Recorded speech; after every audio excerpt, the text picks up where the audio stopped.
স্বাধীনতার ওই পর থেকে যদি হিসাব করেন তাহলে সংখ্যাগরিষ্ঠ মুসলিম প্রধান দেশে একটা ইসলামী আইনও বাস্তবায়িত হয় নাই।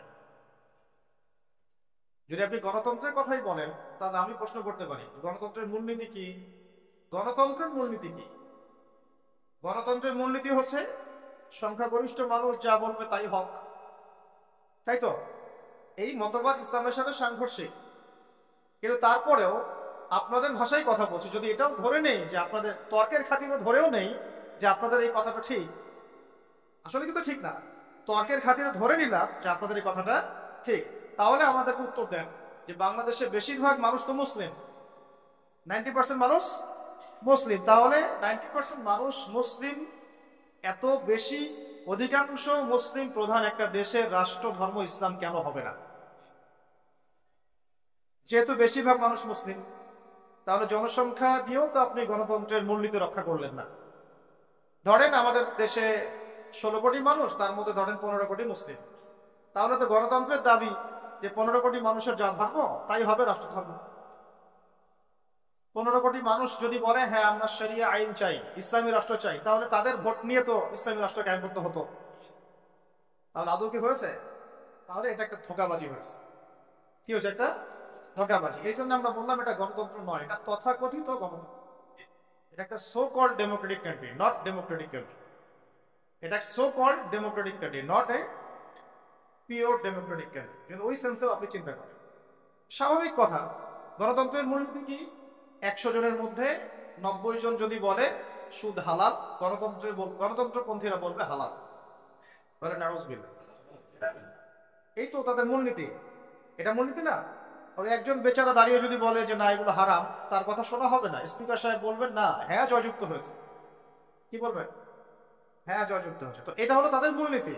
তো এই মূলনীতি ইসলামের সাথে সরাসরি সাংঘর্ষিক, কিন্তু তর্কের খাতিরে যদি ধরেও নেই যে আপনার কথা ঠিক, আপনার মূলনীতি ঠিক আছে, তাহলে বেশিরভাগ মানুষ যেহেতু মুসলিম, তাহলে কেন ইসলাম রাষ্ট্রধর্ম হলো না? কেন সংবিধানে ইসলামী আইনগুলো আসলো না? কেন মুসলিমদের ধর্মগ্রন্থই সংবিধান হলো না? কেন মুসলিমদের উসওয়াতুল হাসানা নবী মুহাম্মদ সাল্লাল্লাহু আলাইহি ওয়াসাল্লামের রেখে যাওয়া সুন্নতার বিধানগুলো আমাদের সংবিধানে স্থান পেল না? কেন পেল না? কেন আমরা আল্লাহ এবং তার রাসূলের বিধান থাকতেও মানব রচিত বিধান কেন রচনা করলাম? কেন আমরা আমাদের সংবিধানে আল্লাহ বিরোধী আইনগুলো নিয়ে আসলাম? যদি আমরা এটা মানি যে হ্যাঁ গণতান্ত্রিক পদ্ধতিতেই বেশিরভাগ মানুষ যা বলে সেটাই সত্য, তাহলে আমরা তো এখানে বেশিরভাগ মানুষ মেজরিটি, আমাদের সংখ্যা তো বেশি, তাহলে আমাদের মতামতগুলো কেন নেওয়া হলো না? তার মানে বোঝা গেল পুরো বিশ্বে এই গণতন্ত্রের নামে ধোঁকাবাজি চলতেছে।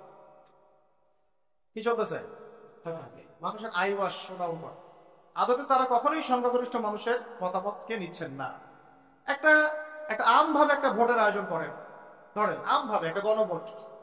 এখন এই মুহূর্তে এই পরিবর্তিত বাংলাদেশে যে তরুণ প্রজন্মকে আমরা গড়ার চেষ্টা করেছি বিগত 10 বছর থেকে, তাদের সংখ্যা মাশাআল্লাহ এখন লক্ষ লক্ষ না কোটি কোটি, তাই না? মাশাআল্লাহ। এখন একটা আপনারা একটা গণভোট নেন দেখি ইনসাফের সাথে, যে কত পার্সেন্ট মানুষ ইসলামী রাষ্ট্র চায় আর কত পার্সেন্ট মানুষ ইসলামী রাষ্ট্র চায় না। কত পার্সেন্ট মানুষ চায় যে বাংলাদেশে একটা ইসলামী রাষ্ট্র হোক বা একটা ইসলামপন্থী সরকার আমাদের মাথার উপরে আসুক। একটা আমভাবে গণভোট নেয়, তারপর দেখেন কে জিতে কে হারে। কিন্তু ইনসাফের সাথে এটাকে কখনো নেওয়া হয়েছে? সব রাতের অন্ধকারে হয়েছে। সব কি হয়েছে? কারণ এটা ধোঁকাবাজি, ধোঁকাবাজি না? তো এই এই দর্শনে যারা বিশ্বাস করেন, তারা জীবনের একটা অংশে ইসলামকে মানেন, বাকি অংশে তার ইসলামকে মানেন। তারাই বলেন যে ইসলাম ধর্মকে আবার রাষ্ট্রে আনার কি দরকার, সংবিধানে কেন আল্লাহর আইন আনতে হবে, এগুলো তো মৌলবাদী কথা হয়ে যায়, এগুলো তো হ্যাঁ চরমপন্থা হয়ে যায়, এগুলো তো সেকেলে কথা হয়ে যায়, এই যুগে কি এগুলো চলে? নাউজুবিল্লাহ। তারা এগুলো বলেছে না? এর বাইরে একটা শ্রেণী আছে এই অঙ্গনে, তাদেরকে বলা হয় কমিউনিস্ট। কি বলা হয়? যত বামপন্থী তারা এই অন্তর্ভুক্ত, এই দলের অন্তর্ভুক্ত আর কি। তাদের মতামতটা আরো বেশি গর্হিত, কারণ গণতন্ত্রপন্থীরা অন্তত জীবনের একটা ক্ষেত্রে আল্লাহর অস্তিত্ব স্বীকার করে। কোন ক্ষেত্রে? ধর্মীয় জীবনে, ব্যক্তিগত জীবনে। কিন্তু কমিউনিস্টে যারা বিশ্বাসী, কমিউনিজমে যারা বিশ্বাসী, তারা স্রষ্টা ঈশ্বরের অস্তিত্বেই বিশ্বাস করে। তারা তো আরো বড় রকমের কুফরের মধ্যে আছে। এটা তো তাগুত না, এটা আরো বড় কুফর, শিরক। শিরকে আকবরের মতো। তারা মনে করেন যে স্রষ্টা বলতে কিছু নয়, রাষ্ট্র আমরা গঠন করব, অর্থনীতি আমরা বুঝবো, সমাজনীতি আমরা বুঝবো, অর্থনীতি অর্থ ব্যবস্থা আমরা বুঝবো, শিক্ষা ব্যবস্থা আমরা বুঝবো, এখানে ধর্মগ্রন্থের আনার কোনো প্রয়োজনই নাই, ধর্মের কোনো জায়গাই নাই আমার জীবনে। এটা হচ্ছে ওদের তাদের মানে মূলনীতি। হ্যাঁ, যদি ব্যক্তিগতভাবে কেউ নাম আব্দুল্লাহ হয় সেটা অন্য ইস্যু, কিন্তু প্রকৃত মুসলিম বলতে যা বোঝায় তার ধার কাছেও করা নাই। তার নাস্তিকতায় বিশ্বাস, এক কথায় কিসে বিশ্বাস? নাস্তিকতা। আরো ব্যাপার আছে, গণতন্ত্রপন্থীদের যেমন উসওয়াতুল হাসানা আছে, গণতন্ত্রপন্থীদের উসওয়াতুল হাসানার নাম হচ্ছে আব্রাহাম লিঙ্কন, কিনা? আবার কমিউনিস্ট যারা, তাদের উসওয়াতুল হাসানা কে? মাও সেতুং, লেনিন, স্টেলিন, তারা হচ্ছে তাদের উসওয়াতুল হাসানা। উসওয়াতুল হাসানা বুঝেন কিনা? উসওয়াতুল হাসানা মানে কি? সর্বোত্তম আদর্শ। আমাদের উসওয়াতুল হাসানা কে? নবী মুহাম্মদ সাল্লাল্লাহু আলাইহি ওয়াসাল্লাম কি শুধু আমার নামাজের উসওয়াতুল হাসানা? শুধু কি আমার পরিবারের উসওয়াতুল হাসানা? শুধু আমার সমাজের অর্থনীতি, সংস্কৃতির শিক্ষা, নাকি পুরো জীবনের? নবী সাল্লাল্লাহু আলাইহি ওয়াসাল্লাম আমাদের ইবাদত বন্দেগীর উসওয়াতুল হাসানা, আমাদের সংস্কৃতির উসওয়াতুল হাসানা, আমাদের শিক্ষার উসওয়াতুল হাসানা, আমাদের অর্থনীতির উসওয়াতুল হাসানা, আমাদের ব্যবসা বাণিজ্যের, আমাদের চাকুরি, আমাদের পরিবারের, আমাদের রাজনীতির, আর কি বাকি আছে, আমাদের পুরো জীবনের উসওয়াতুল হাসানা কে? নবী মুহাম্মদ সাল্লাল্লাহু আলাইহি ওয়াসাল্লাম। আমরা একজন ব্যক্তিকে উসওয়াতুল হাসানা মেনে চলছি, এবং তার সাহাবায়ে কেরাম তো আছেনই। মা আনা আলাইহি ওয়া আসহাবি, মা আনা আলাইহি ওয়া আসহাবি, আমি যার উপরে আছি আমার সাহাবীরা যার উপরে আছে। কিন্তু গণতন্ত্রপন্থীদের উসওয়াতুল হাসানা ধর্মীয় জীবনে নবী মুহাম্মদ সাল্লাল্লাহু আলাইহি ওয়াসাল্লাম, কিন্তু অর্থনৈতিক জীবনে ওয়ার্ল্ড ব্যাংক, অর্থনৈতিক জীবনে কি? ওয়ার্ল্ড ব্যাংক, আইএমএফ আর ফেডারেল রিজার্ভ ব্যাংক। আর পলিটিক্যাল লাইফে তাদের উসওয়াতুল হাসানা হচ্ছে আব্রাহাম লিঙ্কন। কত ইলাহ তাদের, হ্যাঁ তাই না? অনেক ইলাহ না? আবার কমিউনিস্ট যারা, তাদের উসওয়াতুল হাসানা কারো কারো ব্যক্তি জীবনে হয়তো মুহাম্মদ সাল্লাল্লাহু আলাইহি ওয়াসাল্লাম, কিন্তু অর্থনীতিতে তার উসওয়াতুল হাসানা হচ্ছে পুঁজিবাদ। কোনটা? পুঁজিবাদ। আর রাজনৈতিক জীবনে তার উসওয়াতুল হাসানা হচ্ছে মাও সেতুং, লেনিন, স্টেলিন আর মুসোলিনি। ওই সোভিয়েতের সময় যা হয়েছে আর কি, তাই। তো তাদেরও অনেক ইলাহ, অনেক উসওয়া। কিন্তু আমরা মুসলিম, আমাদের উসওয়াতুল হাসানা জীবনের সর্বক্ষেত্রেই একজন ব্যক্তি, তার নাম মুহাম্মদ সাল্লাল্লাহু আলাইহি ওয়াসাল্লাম। মূল জায়গাটা আলোচনা করলাম এই কারণে, আপনাদের বোঝার সুবিধার্থে, যে ইবাদত করার ক্ষেত্রে এসে আমরা যে ইসলামকে কত ভাগে ভাগ করে ফেলছি তা ঠিক নাই। অথচ ইবাদত করতে আল্লাহ পাক বলেছেন জীবনের সমস্ত ক্ষেত্রেই আমার বিধান মেনে চল। তুমি নামাজ পড়লেও আমার বিধান মতোই করতে হবে, রোজা রাখলেও আমার বিধান মতোই করতে হবে, হজ করলেও জাকাত দিলেও আমার বিধান মতোই করতে হবে, নবীর সুন্নাহ অনুযায়ী করতে হবে। তুমি যদি সমাজনীতি পরিচালনা করতে চাও, সমরনীতি পরিচালনা করতে চাও, সংস্কৃতি পরিচালনা করতে চাও, শিক্ষা ব্যবস্থা প্রণয়ন করতে চাও, তুমি যদি ইলেকশন করতে চাও বা রাজনীতিও করতে চাও, তবুও কি করতে হবে? আমার বিধান মোতাবেকই তোমাকে আগাতে হবে। তুমি এখানে অন্যের বিধানে দাসত্ব করতে পারবে না। যদি করো তাহলে তুমি জীবনের এক ক্ষেত্রে আল্লাহকে মানো, আরেক ক্ষেত্রে শয়তানকে মানো। তুমি জীবনের এক ক্ষেত্রে আল্লাহকে মানো, আরেক ক্ষেত্রে শয়তান। তুমি জীবনের এক ক্ষেত্রে আল্লাহর দাসত্ব করো, আরেক ক্ষেত্রে তাগুতের দাসত্ব। এই সহজ সরল কথাটা আমরা আমাদের জাতিকে আসলে এখনো হয়তো বোঝাতে পারি। অনেকে বুঝে করে, অনেকে না বুঝে করে। যারা এখন এই রাজনীতিগুলোর মধ্যে আছেন বেশিরভাগই এগুলো বুঝেন, বেশিরভাগই বুঝেন না। দেখবেন অনেক বড় একটা রাজনৈতিক দলের একজন মুখপাত্র সেদিনই বলে দিলেন যে, দেখেছেন ধর্ম নিয়ে কি ধর্মান্ধতা সৃষ্টি হয়েছে আমাদের দেশে, দেখেছেন ধর্ম নিয়ে কি উন্মাদনার সৃষ্টি হয়েছে। বলেছেন না একজন? ধর্ম নিয়ে উন্মাদনা সৃষ্টি হবে কেন? বরং ধর্মকে আমরা জীবনের সব ক্ষেত্রে প্রতিষ্ঠা করতে চাই। এটার নাম তো উন্মাদনা না, এটা বরং আমাদের উপর ফরজ। এটা আমাদের উপর কি ফরজ। আপনি যদি নামাজ পড়েন তাহলে নামাজের ক্ষেত্রে আল্লাহর বিধান মানা ফরজ না? তাহলে আপনি যদি ব্যবসা করতে যান সেখানে আল্লাহর বিধান মানা ফরজ না? আপনি যদি অর্থনীতি পরিচালনা করতে যান সেখানে কি আল্লাহর বিধান মানা ফরজ না? যদি আল্লাহ পাক আপনাকে রাজনৈতিক ক্ষমতা দেন তো সেখানে ইসলামী বিধান অনুযায়ী, আল্লাহর বিধান অনুযায়ী রাষ্ট্র পরিচালনা করা কি ফরজ না? সহজ কথা। কথাটা কি কঠিন?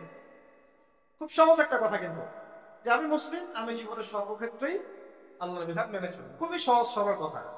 এখন যদি কেউ বলে যে ভাই আমি এটা বুঝি, কিন্তু আমি পারিপার্শ্বিক চাপে বিভিন্ন কারণে, বিভিন্ন সমস্যার কারণে আমি 100% এখন পাচ্ছি না, সেটা একটা সুরত হতে পারে, সেটা আলাদা একটা সুরত হতে পারে যে হ্যাঁ সে ব্যক্তি না হয় মানে, সে ব্যক্তি বুঝে, সে স্বীকারও করে, কিন্তু বলছে বিশ্বের পারিপার্শ্বিক চাপের কারণে হোক, আমার অভ্যন্তরীণ সমস্যার কারণেই হোক, অনেকের কারণেই হোক, অর্থনৈতিক মন্দার কারণে হোক, বিভিন্ন কারণে আমি 100% পাচ্ছি না, কিন্তু আমার উদ্দেশ্য আছে 100% প্রতিষ্ঠা করার। কিন্তু এটা তো আমরা দেখি নাই, দেখেছি কি? এবং আমরা দেখেছি কিভাবে আস্তে আস্তে ওই রাজনৈতিক ক্ষমতাকে কাজে লাগিয়ে ইসলামকে মাইনাস করা হয়েছে। প্রথমে মাইনাস করা হয়েছে রাজনীতি থেকে, তারপরে মাইনাস করা হয়েছে অর্থনীতি থেকে, তারপরে আস্তে আস্তে মাইনাস করা হলো সংস্কৃতি থেকে, তারপরে মাইনাস করা হলো পুরো শিক্ষা সিস্টেম থেকে, তারপরে তারা হস্তক্ষেপ করলো পুরো ধর্মীয় জীবনে, মসজিদের উপরে, মাদ্রাসার উপরে, তাই না? আস্তে আস্তে আস্তে আস্তে ওলামায়ে কেরামকে পর্যন্ত তারা এই জেলের মামলার আসামি, হুমকি ধামকি, গুম খুন ফাঁসি, কত কি হয়ে গেল। শুরুটা করেছিল তারা রাজনৈতিক ক্ষেত্রে, প্রথমে ইসলামকে মাইনাস করেছে। প্রথমে কি পলিটিক্যাল লাইফে তারা ইসলামটাকে মাইনাস করেছে, তারপরে অর্থনৈতিক লাইফে তারা মাইনাস করেছে, সংস্কৃতির মধ্যে মাইনাস করেছে, শিক্ষা ব্যবস্থায় তো মাইনাস করে ফেললো, তারপরে আস্তে আস্তে এটা মসজিদের উপর প্রভাব বিস্তার করলো, মাদ্রাসার উপরেও প্রভাব বিস্তার করলো, এমনকি মসজিদ কমিটির মধ্যেও তারা ঢুকে পড়লো। তাহলে আমরা একটা জিনিস বুঝতে পারলাম যে যদি আমরা আমাদের সমস্যার শেকড় ঠিক না করি, তাহলে আমার ঘর পর্যন্ত আর ঠিক থাকবে না, তাই না কথা? যদি আমরা ওই সমস্যার গোড়া ঠিক না করতে পারি, তাহলে আমার ব্যক্তি জীবনেও দিন পালনের স্বাধীনতা থাকবে না। প্রমাণ আমরা বিগত 15 বছর দেখে আসছি। তাই আমাদের সবার একটা ফিকির থাকা উচিত এখন, যে কিভাবে আমরা একটা ইসলামী রাষ্ট্র কায়েম করব। খোলামেলা আলোচনা করতে হবে এখন আমরা কিভাবে একটা ইসলামী রাষ্ট্র কায়েম করব। তার আগে আর দু একটা কথা আমাদের জানা উচিত যে ইসলামী রাষ্ট্রের এই কনসেপ্টটা নতুন কোনো কনসেপ্ট না। আদম আলাইহিস সালামও আল্লাহর খলিফা ছিলেন, নূহ আলাইহিস সালামও আল্লাহ পাকের বিধান অনুযায়ী তার জাতিকে পরিচালনা করেছেন, ইব্রাহিম আলাইহিস সালামও করেছেন, তাই না? সবাই করেছেন, নবী মুসা আলাইহিস সালাম করেছেন, ইউসুফ আলাইহিস সালাম করেছেন, খাস করে দাউদ আলাইহিস সালাম, তিনি আল্লাহ পাকের বিধান দিয়ে জেরুজালেম থেকে 40 বছর বিশ্বকে শাসন করেছেন, করেন নাই? তাহলে এটা কোনো নতুন কনসেপ্ট না। খিলাফার যে কনসেপ্ট, এটা কি নতুন কোনো কনসেপ্ট? খিলাফা মানে কি? খিলাফা মানে হচ্ছে আল্লাহর জমিনে আল্লাহর দ্বীন প্রতিষ্ঠা করা, যেটাকে আমরা বলি ইকামাতে দ্বীন। কি বলে? ইকামাতে দ্বীন। যে ব্যক্তি আল্লাহ পাকের জমিনে আল্লাহর দ্বীনকে প্রতিষ্ঠা করে তাকে আমরা বলি খলিফা। কি বলি? যেমন ওমর রাদিয়াল্লাহু আনহু খলিফা ছিলেন, আবু বকর রাদিয়াল্লাহু আনহু খলিফা ছিলেন, উসমান রাদিয়াল্লাহু আনহু খলিফা ছিলেন, আলী ইবনে আবি তালেব খলিফা ছিলেন। তারা ছিলেন আল্লাহর খলিফা, মানে তারা আল্লাহর প্রতিনিধি, তারা আল্লাহর জমিনে আল্লাহর বিধান প্রতিষ্ঠা করবেন এবং সেই বিধান দিয়ে বিচার ফয়সালা করবেন। তো এখানে পার্থক্যটা বুঝতে হবে আমাদেরকে, যে গণতান্ত্রিক ক্ষেত্রে, ধর্মনিরপেক্ষ রাষ্ট্রে, কমিউনিস্ট রাষ্ট্রে সেখানে আল্লাহর খলিফা নাই। আল্লাহর খলিফা আছে, কারণ সেখানে আল্লাহর বিধান প্রতিষ্ঠার কোনো ফিকির নাই।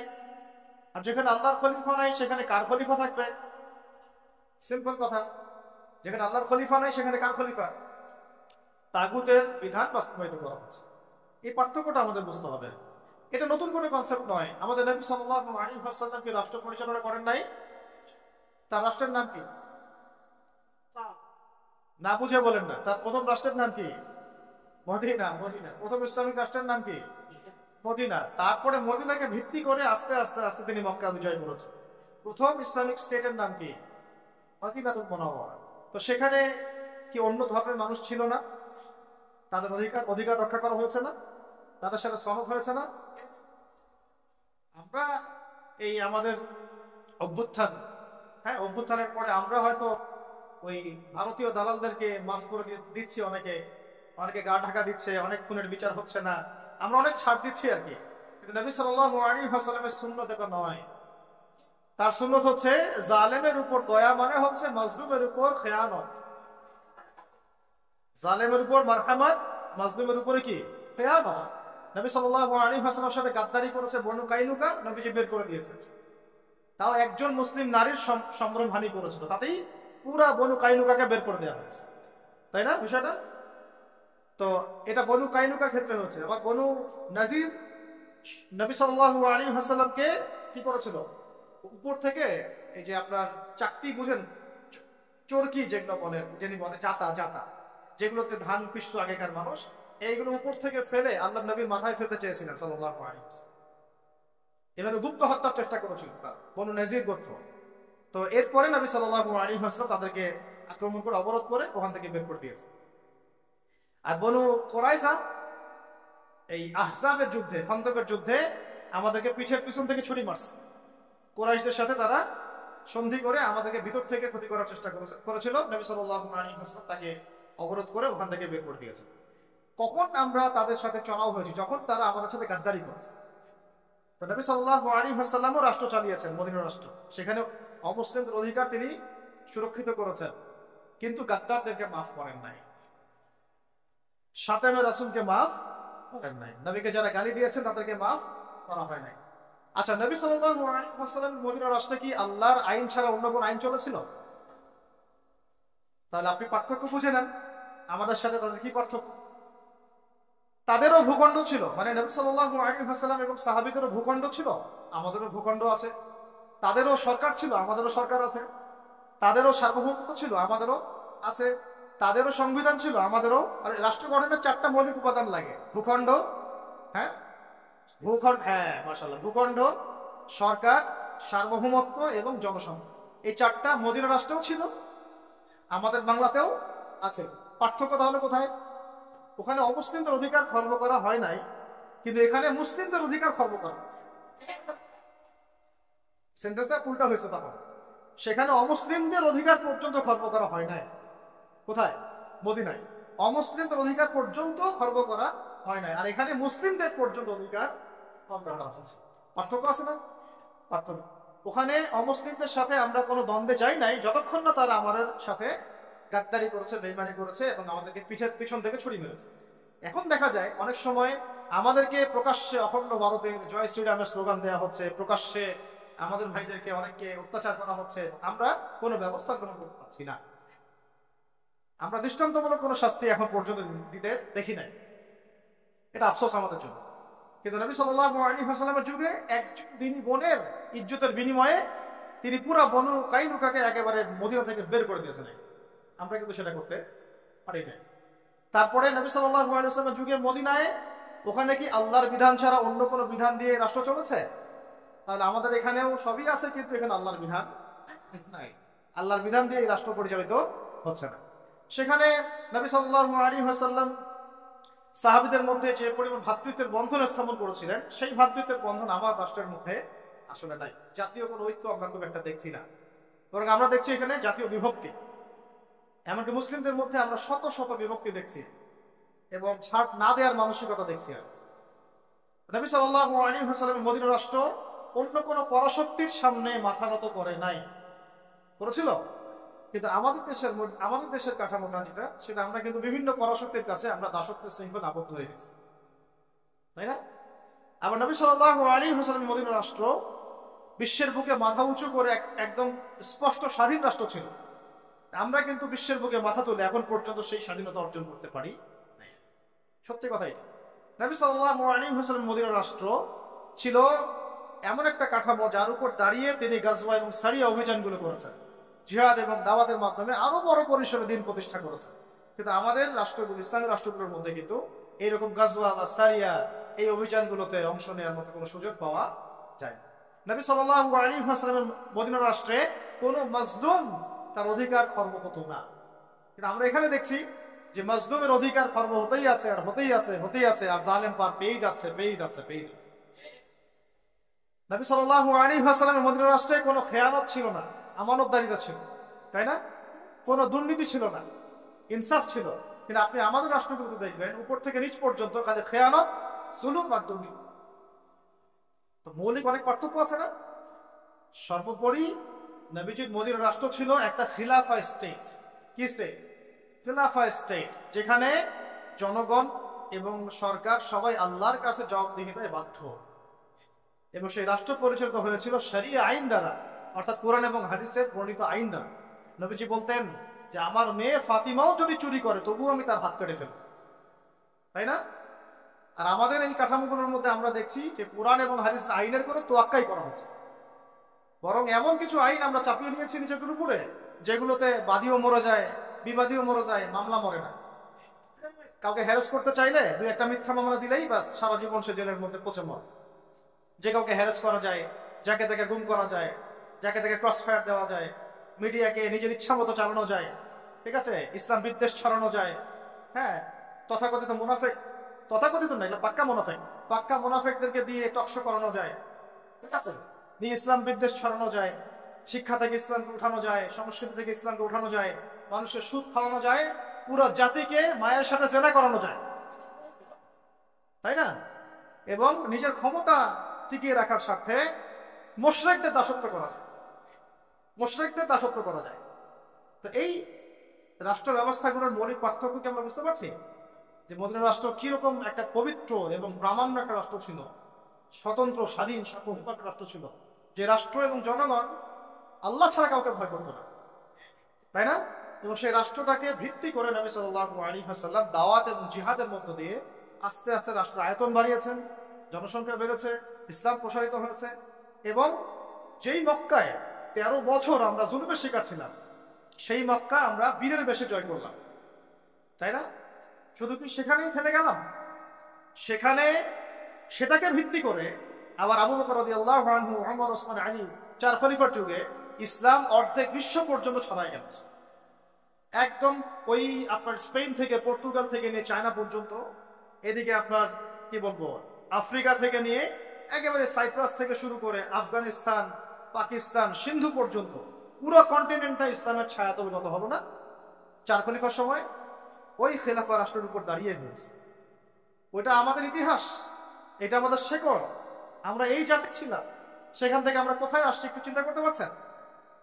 পুরো রাষ্ট্র ব্যবস্থার মধ্যে দুর্নীতি, অনিয়ম, জুলুম, খেয়ানত, মানে মাজলুমের অধিকার খর্ব করা, হ্যাঁ, আইনের সুশাসন নিশ্চিত না হওয়া, একেবারে জোরজার মূল্যোক্তার, জ্ঞানীদেরকে মূল্যায়ন না করা, মূর্খদের রায় নিয়ে রাষ্ট্র পরিচালনা করা, এবং আল্লাহ বিরোধী আইনগুলোকে হালাল করে নেওয়া, আল্লাহর হালালকে হারাম করে নেওয়া, আল্লাহর হারামকে হালাল করে ফেলা, হ্যাঁ, তাগুতি বিধান চাপিয়ে দেওয়া, ইসলামকে সংকুচিত করা, ইসলাম বিদ্বেষ ছড়ানো। কি করি নাই আমরা, কি করি নাই আমরা?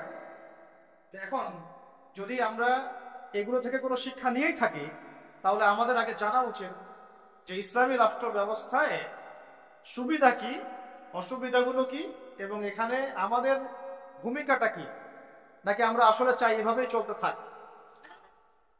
সিদ্ধান্তে আসে নাকি? আপনারাই বলেন তো, আসলে কিভাবে চলতে থাকা উচিত? দেখেন, এভাবে যদি চলতে থাকে, আমি আপনাদেরকে গ্যারান্টি দিচ্ছি, আল্লাহ না করুক যদি এইভাবে চলতে থাকে, তাহলে ব্যক্তি জীবনেও আপনি ইবাদত করার স্বাধীনতা হারাবেন। ইভেন আমরা তো আশঙ্কা করছিলাম যে কোন দিন জানি দাড়ি রাখার নিষেধাজ্ঞা চালু হয়। আপনারা কি তুরস্কের ইতিহাস পড়েছিলেন?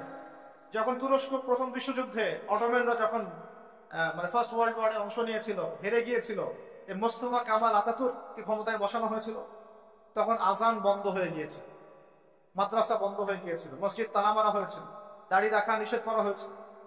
এমন কোন জুলুম নাই তখন করা হয়। তো এভাবে যখন ইসলামকে রাজনৈতিক অঙ্গন থেকে সরিয়ে ফেলা হয়, তখন আস্তে আস্তে ইসলাম ব্যক্তি জীবন থেকে উঠে যায়, উঠিয়ে দেওয়া হয়।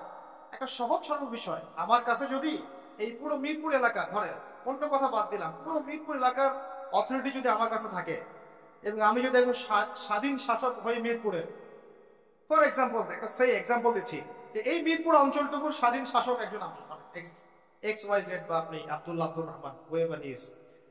এখন আপনার অথরিটি আছে, আপনি চাইলে আপনার এলাকার সব মদের বার বন্ধ করতে পারেন, সব জুয়ার আসর আপনি বন্ধ করতে পারেন, আপনি আপনার এখানে প্রশাসনিক বাহিনী দিয়ে এখানে জরিমানা করতে পারেন, আইনের সুশাসন নিশ্চিত করতে পারেন, আপনি এই এলাকার সমস্ত মসজিদকে আবাদ করতে পারেন, সমস্ত বক্তব্যে কোরআনের একেবারে কি বলবো কোরআনের শিক্ষা প্রচার প্রসার আপনি বাস্তবায়ন করতে পারেন, প্রত্যেকটা মাদ্রাসাকে আপনি আরো আরো উন্নত করতে পারেন, এমন ওলামায়ে কেরামদেরকে ভাতা দিতে পারেন, তাই না? তাদেরকে আপনি উন্নত জীবন দিতে পারেন, তাদেরকে জুলুমের হাত থেকে বাঁচাতে পারেন। মানে এক কথায় এই এলাকায় আপনি আল্লাহ এবং রাসূলের বিধানকে বাস্তবায়ন করতে পারবেন, সমস্ত জুলুমের শেকল উপড়ায় ফেলতে পারবেন। যদি এই এলাকার শাসন ক্ষমতা আপনার হাতে না থাকে, আপনি আমি যদি একটা সাধারণ মানুষ হই, তাহলে আদৌ কি আপনি এগুলো করতে পারবেন? এই সহজ কথাটা আমরা বুঝি না। অনেকেই আমরা আমাদের কাপুরুষতার কারণে ঝুঁকি নিতে হবে এখানে, এই কারণে এখানে জীবন যাওয়ার সুযোগ আছে, এই কারণে এই কথাগুলো বলাও আমরা ছেড়ে দিয়েছি।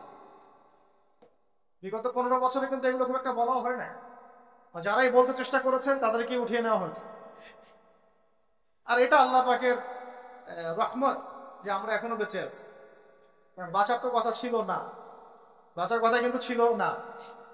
আল্লাহ পাক তার তার দিনকে তার জমিনে প্রতিষ্ঠা করার জন্য, প্রসার করার জন্যই হয়তো আমাদেরকে রেখেছেন, অন্য কোনো উদ্দেশ্য নাই আমাদের।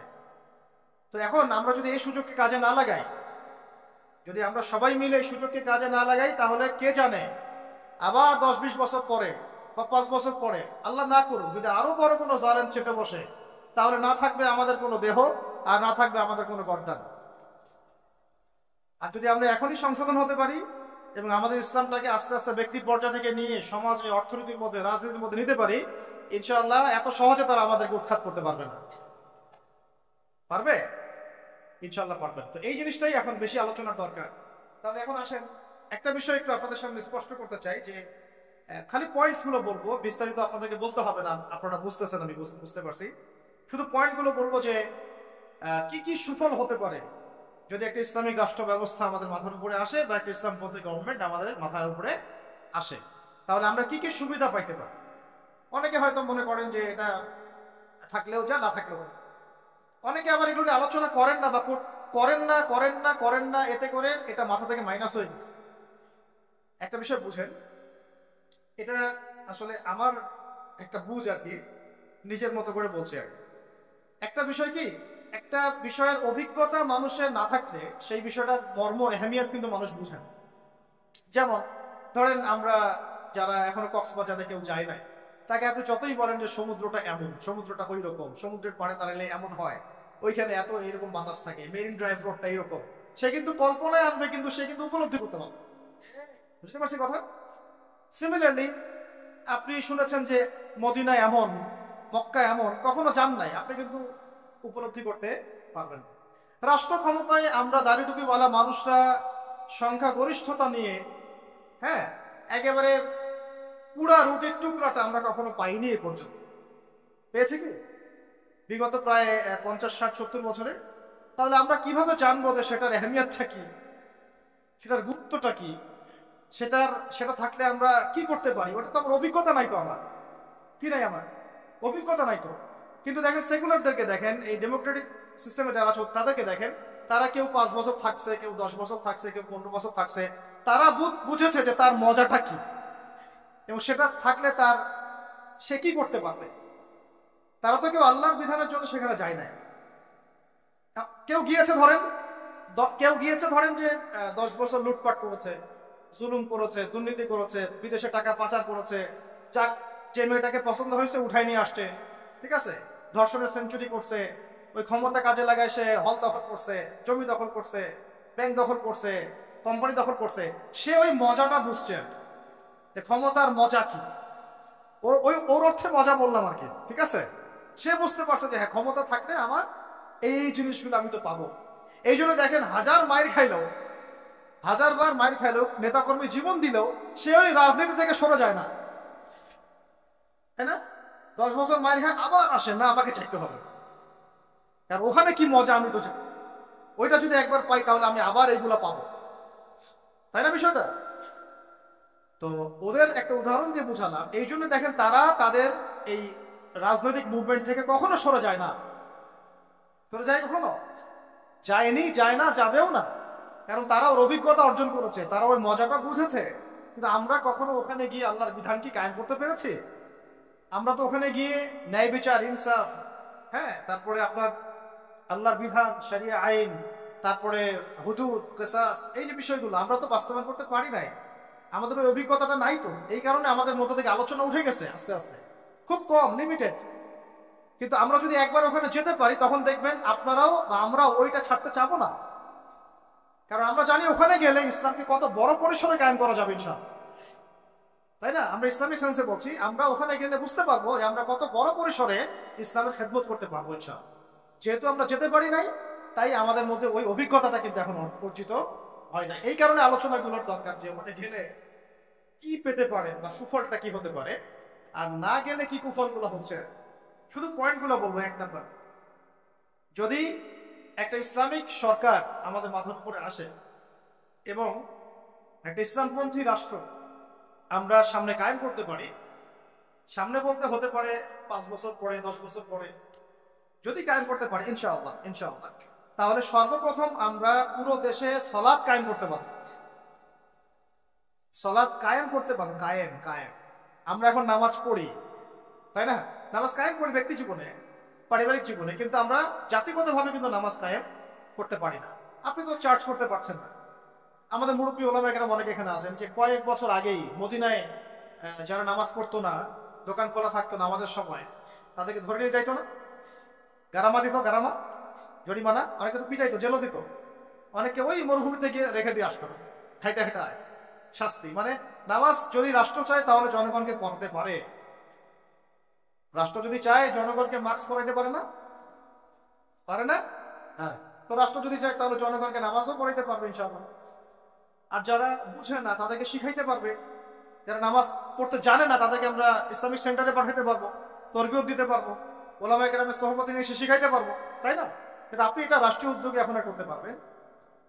এটা ব্যক্তি জীবনে সীমাবদ্ধ হয়ে থাকে। তখন তো ব্যক্তি জীবনে থাকলে তো আপনি পড়লেও কি মানে পড়লে কেউ চার্জ করার নাই, না পড়লেও কেউ চার্জ করার নাই।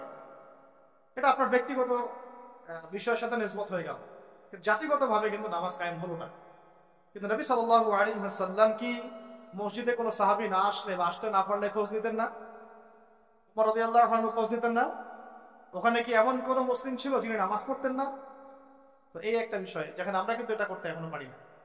আপনি বলছেন 90% মুসলিমের দেশ, দেখেন 70% নামাজ পড়ে। শুধু নামাজ না, তখন আপনি চাইলে প্রাইমারি লেভেলে, প্রাইমারি স্কুলে কোরআন শিক্ষা বাধ্যতামূলক করতে পারতেন, পারতেন না? হাই স্কুলে আরবি ভাষা শিক্ষা বাধ্যতামূলক করতে পারতেন, কোরআনের কিছু অনুবাদ তো বাধ্যতামূলক করতে পারতেন, সিলেবাস মুক্ত করতে পারতেন। অনার্স লেভেলে গিয়ে আমাদের এই ভাইরা তখন কোরআনের তাফসীর করতে পারতো, তর্জমা করতে পারতো, হাদিসের এরাব দিতে পারতো, ইবারত করতে পারতো। তারা কি পারে? 95%ই পারে। মাস্টার্স লেভেলে গিয়ে তারা ইফতা দেওয়ার মতো যোগ্যতা হয়তো অর্জন করতে পারতো। আরো অনেক কিছু করা সম্ভব ছিল, কিন্তু এটা আপনি আর রাষ্ট্রীয়ভাবে এখন করতে পারছেন না। তাহলে একটা বিষয় হচ্ছে, দেখুন এক্সাম্পলটা বুঝেন। এখানে তো অনেক ফ্যাক্টরি আছে না আপনাদের এখানে? এটা দেখে মনে পড়লো আর উদাহরণটা, যে দেখেন ধরেন আমি একটা চাদর পরেছি, এটা ধার করছি আর কি, ধরেন আমি একটা চাদর পরেছি। এখন এই চাদরটা ধরেন যে এক ভাই হাতে সেলাই করছে, 10 জন মিলে হাতে সেলাই করছে, 10টা চাদর উৎপন্ন হচ্ছে। আর এখানে একটা চাদর তৈরির ফ্যাক্টরি আছে, চাদর তৈরির ফ্যাক্টরি আছে। উৎপাদন কার বেশি হবে? ইসলামিক রাষ্ট্র হচ্ছে একটা ফ্যাক্টরির মতো কাজ করবে, যা ইসলাম আরো অনেক বেশি ছড়াই দিতে পারবে, যেটা ব্যক্তিগতভাবে অতটা সম্ভব হয়ে ওঠে না। দাওয়াতের মাধ্যমে হয়, দাওয়াতের মাধ্যমে ব্যক্তিগত ইসলাম হয়, মানুষ ফিরে আসে, কিন্তু বড় পরিসরে ইসলাম কায়েম হয়। বরং আমরা ইসলাহের যত মেহনত করি, ওরা ওদের শয়তানি শক্তি দিয়ে ওইটাকে আবার নস্যাৎ করার চেষ্টা করে, তাই না? আমরা ইসলাহ করে মানুষকে আল্লাহর পথে ডাকার চেষ্টা করি, ওরা গান বাজায় দিল, কনসার্ট করাই দিল, পর্নোগ্রাফি চালু করে দিল, মেয়ে নাচাই দিল, আল্লাহ বিরুদ্ধে আইন 4টা 5টা চালু করে দিল, বাস আপনার মেহনতের পানি পড়ে গেল, তাই না বিষয়টা? অথচ যদি আমরা একটা ইসলামিক স্টেটের দিকে যেতে পারতাম, ইসলামিক রাষ্ট্র ব্যবস্থার দিকে, তাহলে ওই ক্ষমতা আমাদের হাতে থাকতো যে তারা উপরের লেভেল থেকে ইসলাম বিরোধী কোনো শক্তিকে মানে আমাদের উপর চাপিয়ে দিতে পারত না। 1 নাম্বার হচ্ছে আমরা নামাজ প্রতিষ্ঠা করতে পারতাম জাতিগতভাবে, যেটা আমরা এখন পারছি না। 2, আমরা যাকাত কায়েম করতে পারতাম, যাকাত প্রতিষ্ঠা করতে পারতাম রাষ্ট্রীয়ভাবে। এটা মুসলিমদের জন্য বলছি, নামাজ এবং যাকাতের বিষয়গুলো। অমুসলিমদেরকে নিয়ে তো আমাদের এখন এভাবে ফিকির নাই। তারা আমাদের রাষ্ট্র থাকবে, আমরা সহ অবস্থান করব, আমরা তাদের ধর্ম পালনে কোনো বাধা দিব না, আবার আমরা তাদের ধর্ম পালনের অংশও হব না। মানে না আমি মূর্তি ভাঙতে যাব, আর না আমি মূর্তি পাহারা দিব, আর না আমি মূর্তি করে দিব। তারা লাকুম দীনুকুম ওয়ালিয়া দিন, তোমাদের দিন তোমরা পালন করো, আমাদের দিন আমরা পালন করো। এবং তোমরা আমাদেরকে জিজিয়া দিবা। কি দিবা? এই জিজিয়া কেন দিতে হবে? কারণ এই জিজিয়ার বিনিময়ে আমরা তাদের জান, মাল, সম্পদ, সন্তান সবকিছু নিরাপত্তার দায়িত্ব নেব, যেটা মদিনা রাষ্ট্রে ছিল। এটাকে বলা হয় যে তারা ইসলামিক রাষ্ট্রের মধ্যে আমাদের জিম্মায় থাকে, আমাদের জিম্মায় থাকে। ওই জিম্মা শব্দ তো এরা বুঝে না, এরা মনে করে জিম্মা মানে মনে হয় জিম্মি। হ্যাঁ, তাই না? বলে না যে জিম্মি, জিম্মি করে ফেলছে। জিম্মি মানে তো একজনকে অন্যায় ভাবে আটকে রাখা, এটাকে জিম্মি। এই দেখেন আরবির যে কত অবস্থা খারাপ আমাদের দেশে। জিম্মি আর জিম্মা এটা কি এক হইল? জিম্মি হচ্ছে কি কাউকে অন্যায়ভাবে আটকে রাখা, আর জিম্মা মানে আপনার জান আমার জান, আপনার মাল আমার মাল, আপনার সন্তান আমার সন্তান, আপনার পরিবার আমার পরিবার। আপনি আমাকে জিজিয়া দিবেন, আপনার পুরো জান মাল ইজ্জত পরিবার দায়িত্ব আমাদের। কেউ আপনাদের দিকে বাঁকা চোখে তাকাতে পারে। যদি আপনি মাজলুম হন আর মুসলিম জালেম হয়, তাহলে আমরা তার বিরুদ্ধে ব্যবস্থা নিব। এটা হচ্ছে জিম্মা, জিম্মাদারি। তো এরা দেখলাম যে এতটুকু বুঝে না। আমাদের একটা স্ট্যাটাস নিয়ে দেখলাম ভারতীয় একটা মিডিয়া এইসব অপপ্রচার চালাইছে, যে উনি বলছে যে অমুসলিমদেরকে জিম্মায় নিয়ে চলে আসবে। আরে ভাই, জিম্মা জিম্মা তো ভালো শব্দ। জিম্মা মানে জিম্মা এত বড় শব্দ যে মানে আমার সন্তান যদি আপনার বিরুদ্ধে অন্যায় করে, আমি আমার নিজের হাতে সন্তানকে শাস্তি দিব, এটা হলো জিম্মা। যাই হোক, এটা তারা বুঝে না। এটা তাদের জন্য না, এই সালাত এবং যাকাতের বিষয় তাদের জন্য না, মুসলিমদের জন্য। অমুসলিমদের জন্য এটা নয়। আমরা তাদেরকে দাওয়াত দিব। কি করবো? তাদেরকে দাওয়াত দিব। যাকাত প্রতিষ্ঠা করা সম্ভব কিভাবে? আমরা রাষ্ট্রীয়ভাবে, যে রাষ্ট্রীয়ভাবে আমাদের যাদের নেশাব পরিমাণ সম্ভব হয়েছে, একেবারে তালিকাভুক্ত করে শুমারি করে একটা প্রশাসনের বাহিনীকে লাগিয়ে দিয়ে এটাকে আমরা মানে উত্তোলন করতে পারি কিনা? নবী সাল্লাল্লাহু আলাইহি ওয়াসাল্লাম করেছিলেন কিনা? আবু বকর সিদ্দিক, ইবনুল খাত্তাব বিন আফফান, উসমান বিন আফফান, আলী ইবনে আবি তালেব, তারা করেন নাই? তখন কি এই যাকাতের অর্থগুলো গরিব মানুষের কাছে সমানভাবে বন্টন করা হয় নাই? যাকাতের 8টা খাতে। এবং তখন কি সমাজের মধ্যে গরিব মানুষের সংখ্যা বেশি ছিল না কম? একজন খুঁজে পাওয়া যায় তো? ওয়াল্লাহি, এখন যদি আমরা যাকাত ভিত্তিক অর্থ ব্যবস্থা চালু করতে পারতাম, তাহলে আমাদের সমাজেও কোনো গরিব মানুষ থাকতো না।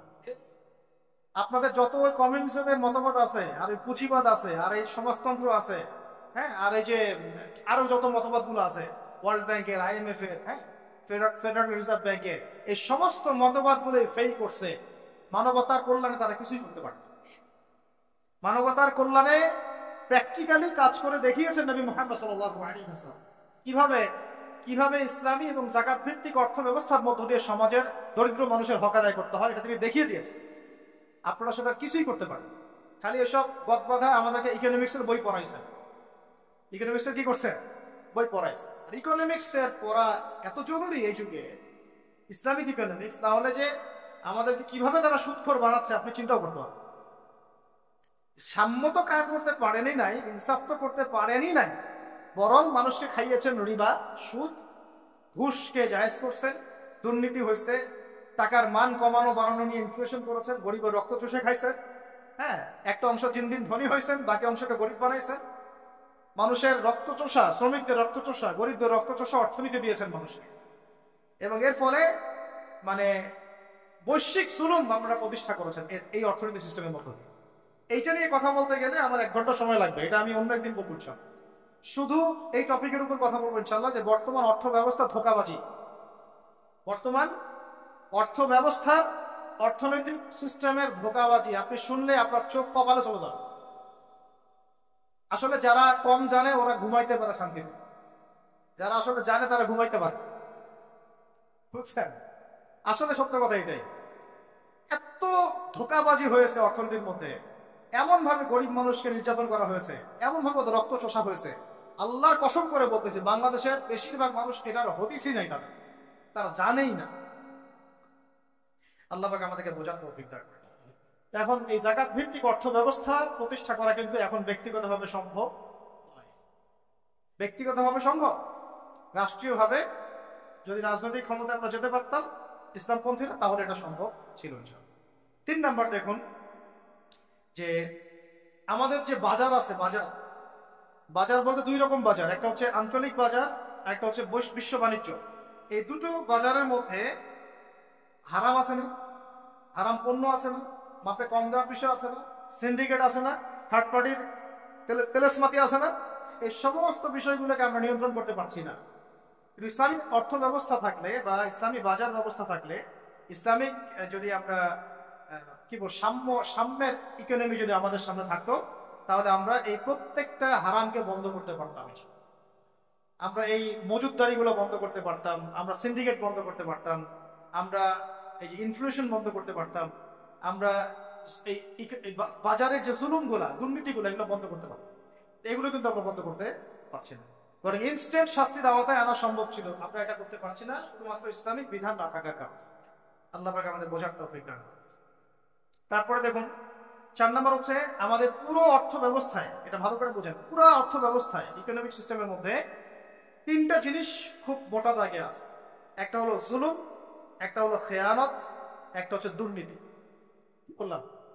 জুলুম, খেয়ানত, দুর্নীতি।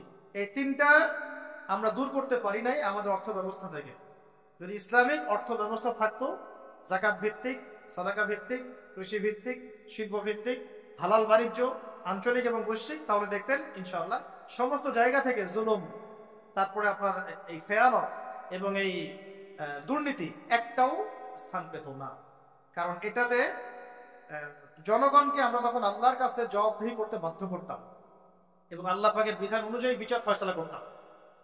আল্লাহ পাকের বিধান অনুযায়ী বিচার ফয়সালা করা হতো। তখন তারা এই সাহসটা পেত পুরোই অনেক কিছু বিষয়। তো এইগুলোকে নিয়ে আমাদের মধ্যে কিন্তু অনেক ইখতিলাফ আছে। এটাকে আমরা রাষ্ট্রীয়ভাবে সমাধান করতে পারতাম। এখন আপনি সেটা করতে পারবেন। ও ওর মতো করে বলবে, সে তার মতো করে লিখবে, সে তার মতো করে ফেসবুকে লিখবে, সে তার মতো করে একটা লাইভ দিবে, সে তার মতো করে একটা বয়ান দিবে। রাষ্ট্র চাইলে সবাইকে বসাইতে পারে, আরে ভাই বসেন, ঠিক আছে বসেন, দুই প্যানেলে বসেন, দেখি ইলমের মাধ্যমে প্রমাণ হোক যে কোনটা হক আর কোনটা বাতিল। যেটা বাতিল প্রমাণিত হবে সেটা আমার রাষ্ট্র থেকে আমি উচ্ছেদ করে রেখে দিই। যেটা বাতিল প্রমাণিত হবে তারা রাষ্ট্রের মধ্যে এভাবে আর এটা মতবাদ প্রচার করতে পারবে। যারা হক প্রমাণিত হবে তারা মতবাদ প্রমাণিত। এখানে তো যাদের মধ্যে সাহিবুল ইলম যারা, তারা তো এটাকে গ্রহণ করে নেবেন, কারণ তারা তো জানেন যে তারা হক, তারা জানেন তারা হক, তারা বুঝেন তারা হক। এই হকটাকে প্রচার করার প্ল্যাটফর্ম দিতাম আমরা, যে আপনারা এই প্ল্যাটফর্মে হক প্রচার করেন। তখন আস্তে আস্তে জনগণের মধ্যে আকীদা, আমল, মানহাজ সব ইখতিলাফগুলো দূর হয়ে যায়। সব দূর না হলেও অ্যাটলিস্ট এটাকে কমায় ফেলা সম্ভব হতো এবং সংকুচিত করা তো অবশ্যই সম্ভব হতো। কিন্তু এটা আপনি এখন আর করতে পারেন, যে ইসলামিক রাষ্ট্র ব্যবস্থা আমাদের মধ্যে নাই। আচ্ছা 17 হয়েছে না? 18 ধৈর্য আছে না? শেষ 18 হচ্ছে ইসলামী রাষ্ট্র ব্যবস্থা থাকলে আমরা বিধর্মী অমুসলিমদের মাঝে ব্যাপক দাওয়াতের কাজ করতে পারব রাষ্ট্রীয় উদ্যোগেই, এবং এতে করে তারাও ইসলামের দিকে আসার একটা সুযোগ পেত। আল্লাহর বান্দাদেরকে আমরা জাহান্নাম থেকে জান্নাতের পথে আনতে পারতাম। কিন্তু এখন আপনি সেটা পারছেন না, বরং তারা আপনার ঘরে এসে দাওয়াত দিচ্ছে, মানুষ মুসলিমকে অমুসলিম বানাচ্ছে। তাই না বিষয়টা? 19 হচ্ছে আমরা ইসলামী রাষ্ট্র কাঠামো পেলে মদিনা রাষ্ট্রের আদলে একটা মুনাওয়ার, একটা আলোকিত রাষ্ট্র গঠন করতে পারতাম, যেটা ইসলামী রাষ্ট্র ব্যবস্থা ছাড়া কখনোই সম্ভব হবে না। তো মদিনা রাষ্ট্র কি, এটা নিয়ে তো আলোচনা এসেছে, এটা আর আলোচনা করছি না। এটা কথা হলো 19। 20 নম্বর হচ্ছে যে মুসলিমদের, তরুণ মুসলিম যারা, আমাদের তরুণ যে মুসলিমরা আছেন, তরুণ তরুণী, আমাদের শিক্ষিত সমাজ, সবার প্রতিভাগুলোকে আমরা কাজে লাগাতে পারতাম। আমরা কিন্তু এখন সেটা পারছি না। একজন প্রতিভাবান ছেলে বিদেশে চলে যাচ্ছে, ওখানে গিয়ে ভালো চাকরি পাচ্ছে। একজন প্রতিভাবান ডক্টর বিদেশে চলে যাচ্ছে, ওখানে গিয়ে সার্ভ করছে। আমি আমার দেশের সম্পদগুলোকে সোনা বানাতে পারছি না, তাই না? তাদেরকে হীরা বানাতে পারছি না, পলিশ করতে পারছি না।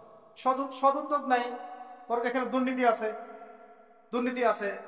প্রতিভাবান একটা ছেলে, ওকে আমি জব দিচ্ছি না, আমার দল করে বলে ওকে জব দিচ্ছি। এই যে দুর্নীতিগুলা, এতে করে ওই ছেলে তো আর জাতিকে কিছু দিতে পারবে না।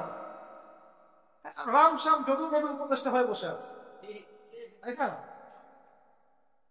আমরা তো এগুলোর যোগ্যই আমরা কিনা, আমাদের তো জ্ঞান নাই, এলেম কালাম কিছুই নাই, রাম শ্যাম যদুমধু সব উপদেষ্টা হয়ে বসে আছে। একজন ব্যক্তি যে পরকীয়া শিখায়, সেও এখন নেতা হয়ে বসে আছে, তাই না? এই হলো অবস্থা। তো প্রতিভার মূল্যায়ন হবে না যদি ইসলামী রাষ্ট্র ব্যবস্থা না কায়েম। তো আরেকটা বিষয় হচ্ছে, এটা কথা বললাম 20। 21 হচ্ছে প্রযুক্তিগত যত উন্নয়ন আছে না, আপনার ইন্টারনেট সেকশন বলেন, অনলাইন সেকশন, অফলাইন সেকশনের কথাই বলেন, ইনক্লুডিং নিউক্লিয়ার প্ল্যান্টস, মিসাইলস, এইগুলো পর্যন্ত আমরা তৈরি করতে পারতাম যদি ইসলামী রাষ্ট্র থাকতাম। এখন যেহেতু ইসলামী রাষ্ট্র নাই, আপনি চাইলেও এগুলো করতে পারছেন না। প্রযুক্তিগত কোনো উন্নয়ন করতে পারছি না আমরা, বরং অন্যের কাছে হাত পেতে বসে আছি। আমাদেরকে অ্যাপস দাও, আমাদেরকে সার্ভার দাও, আমাদেরকে এইটা দাও, আমাদেরকে সেইটা দাও, আমাকে ড্রোন দাও, আমাকে মিসাইল দাও, তাই না? কিন্তু দেখেন, নবী সাল্লাল্লাহু আলাইহি ওয়াসাল্লাম যখন মদিনা রাষ্ট্র গঠন করেছেন, তিনি নিজে নিজের রাষ্ট্রের উৎপাদন করেছেন। মদিনা রাষ্ট্রের অস্ত্র থেকে আসছে, মদিনায় উৎপন্ন করা হয়েছে, উৎপন্ন করা হয় নাই। সামরিক প্রশিক্ষণ কোথায় দেওয়া হয়েছে? মদিনাতেই দেওয়া হয়েছে। এবং তখনকার যুগের উপযুক্ত যে প্রযুক্তি, এই প্রযুক্তিগুলো সাহাবীদের কাছে ছিল, ছিল না? ওই সমসাময়িক প্রযুক্তিগুলো কিন্তু সাহাবীদের কাছে ছিল। এমনকি এই বিশ্বের সর্বপ্রথম ক্ষেপণাস্ত্রের যে ফর্মুলা, এটা দিয়েছে অটোম্যানরা।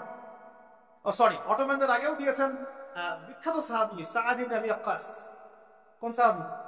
তারপর একটা সাহাবী আবু উবাইদা ইবনে জাররাহ। আবু উবাইদা ইবনে জাররাহ রাদিয়াল্লাহু আনহু যখন এই যে রোমকদের সাথে যুদ্ধ করেছেন, হ্যাঁ, এবং এদিকে পারস্যের সাথে যুদ্ধ করেছেন, তিনি মিনজানিক আবিষ্কার করেছেন। মিনজানিক মানে যেটা ক্ষেপণাস্ত্রের মতো, ওদের দুর্গের দেয়াল ধসিয়ে দেওয়ার মতো, আর দূর থেকে নিক্ষেপ করা যায়। ওই ক্ষেপণাস্ত্রের মডেল থেকে এখন দেখেন কোথায় চলে আসছে বিশ্ব। তো মূল কথা হচ্ছে কি, এক কথায় যে আমরা ইসলামী রাষ্ট্র ব্যবস্থা গঠন করতে না পারলে আমাদের দেশের মধ্যে প্রযুক্তিগত এবং সামরিক উন্নয়ন ত্বরান্বিত করতে পারবো, বরং অন্যের কাছে আমাকে হাত পেতে বসে থাকতে হবে। তখন শত্রু আমাকে অতটুকুই দিবে যার ডিফেন্স সিস্টেম তার কাছে আছে। এমন অস্ত্র সে আমাকে বিক্রি করবে না যার ডিফেন্স সিস্টেম ওর কাছে নাই। এটা আমাদের বোঝা উচিত। আর আল্লাহ কি আমাদের মাথায় কিছুই দেন নাই? আমাদের যদি প্রতিভাগুলোকে আমরা কাজে লাগাতে পারতাম, তাহলে আমরা দেশের মধ্যেই তাদেরকে দিয়েই এইসব ড্রোন, এইসব মিসাইলস, নিউক্লিয়ার প্ল্যান্টস আমরাই বানাতে পারতাম। আমরা যদি জিজ্ঞাসা করি আমাদের পলিটিশিয়ানদেরকে যে বিগত 50 বছর ধরে স্বাধীনতা তো ধোয়া তুলতেছে, তারপরে কি করছেন? একটা ক্ষেপণাস্ত্র তৈরি করতে পারছেন? একটা ড্রোন কি বাংলাদেশে তৈরি করতে পারছেন? সুবহানাল্লাহ। এই যুগে এসেও একটা সেতু, একটা ফ্লাইওভার নিয়ে মানুষ যা করলো, যখন মানুষ প্রতিযোগিতা করছে কে কাটছে বড় মিসাইল তৈরি করবে, কে কাটছে মানে উন্নত প্রযুক্তির ড্রোন তৈরি করবে, তাই না? কে কাটছে উন্নত প্রযুক্তির সফটওয়্যার তৈরি করবে, ডেটাবেস তৈরি করবে। মানে এখনকার যুদ্ধ তো প্রযুক্তির যুদ্ধ। আর এই সময় আমি পরে আসি আমার রাস্তাটা কত সুন্দর হয়েছে। আরে ভাই, এটা তো 20 বছর আগে, 30 বছর আগে হয়ে যাওয়া উচিত। তো ইসলামী ইকোনমিক্স নাই, ইসলামী রাষ্ট্র ব্যবস্থা নাই, এই কারণে এই অবস্থা।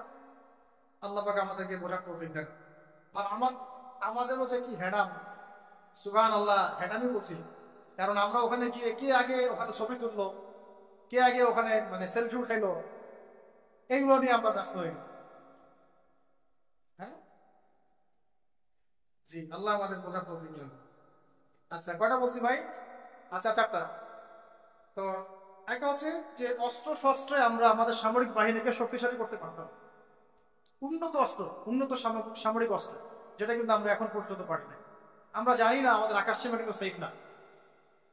আমাদের আকাশ সীমা কিন্তু সেফ, আমাদের সমুদ্র সীমা এখন পর্যন্ত আমরা বলতে পারি না যে পরিপূর্ণ সেফ।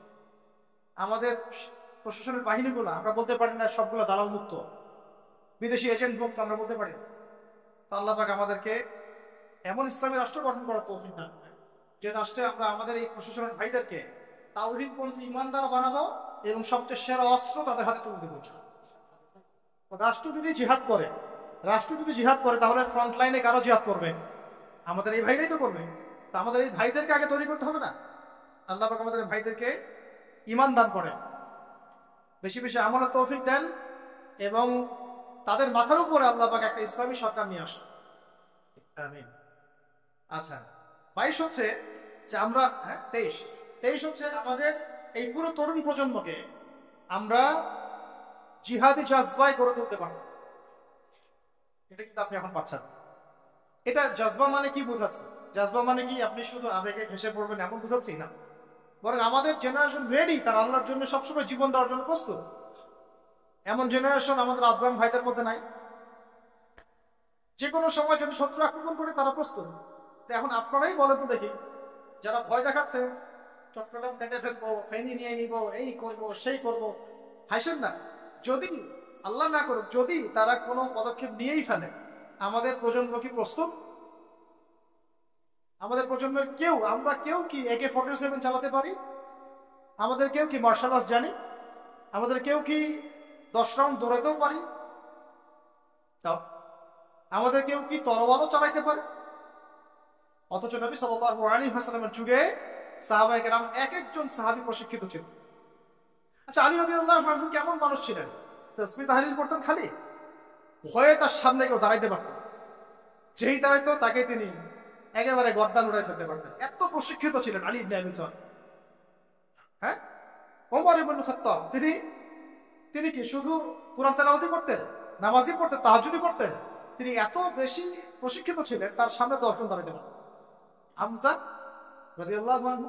তাহলে দেখেন, আমাদের পুরো জেনারেশনকে দেখেন, ইনক্লুডিং আমাকে দেখেন, আমরা কি আসলেই প্রস্তুত?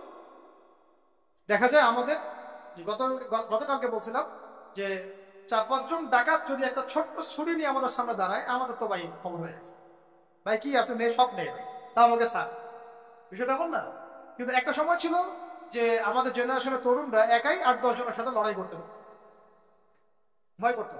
দেখেন, আমরা কিন্তু এরকম মানে প্রশিক্ষিত একটা প্রজন্ম করতে পারি না, কিন্তু ইসলামী রাষ্ট্র থাকলে আমরা পারতাম না?